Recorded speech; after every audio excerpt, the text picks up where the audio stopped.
UPSC ఆంథ్రోపాలజీలో మీరు తీసుకోవడానికి and at the same time Hyderabad బేస్లో మీరు ఫ్యూచర్లో ఆంథ్రోపాలజీ సబ్జెక్ట్ అనేటువంటిది స్టూడెంట్స్ గైడ్ చేయడానికి అండ్ వాళ్ళని ఎనర్జైజ్ చేయడానికి ఇంకా సఫిషియెంట్ మెటీరియల్ అనేటువంటిది ఏమేమి అవైలబుల్గా ఉంది మీ దగ్గర అండ్ ఫర్దర్గా మీ యొక్క వర్క్ ఎలా ఉండబోతుంది in the due course of time అంటే what's your answer?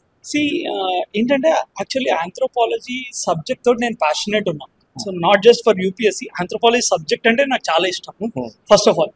So I always keep learning, అంటే నేను ప్రతి నిమిషం నేర్చుకుంటూనే ఉంటాను. నాకు బోర్ కొట్టినప్పుడు ఆంథ్రోపాలజీ బుక్సే చదువుతాను, అంటే ఇంకేమన్నా చేయాలనిపించిన ఆంథ్రోపాలజీ బుక్స్ చదువుతాను, because I learn to see the life through anthropology. కాబట్టి ఏంటంటే it has become part of my life ఇప్పుడు, and it is very interesting. అంటే ఇప్పుడు నేను I'm thinking to do PhD in anthropology also in HCU, Hyderabad central university. కాబట్టి ఏంటంటే anthropology is evolving. అంటే చాలా వరకు ఏమైపోయిందంటే యూపీఎస్సీ సబ్జెక్ట్ ఎట్లా చూస్తున్నారంటే అట్లా ఒక టాపిక్ మెన్షన్ చేసినా దానికి ఇంత కంటెంట్ నేర్చుకుంటే సరిపోద్ది అని అనుకుంటాం.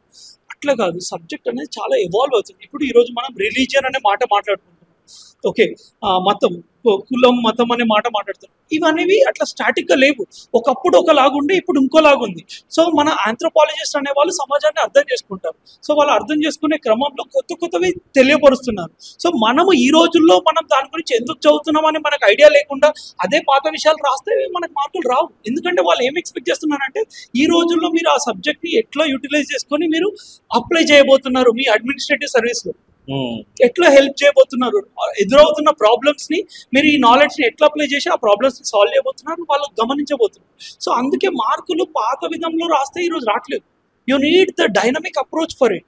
సో కాబట్టి మన సబ్జెక్ట్ అనేది it's well research, and if I have to say, I can challenge that you can bring any notes in front of me, I'll show you that this content is far way and much differentiating and unique compared to others, because this is completely from anthropology research papers.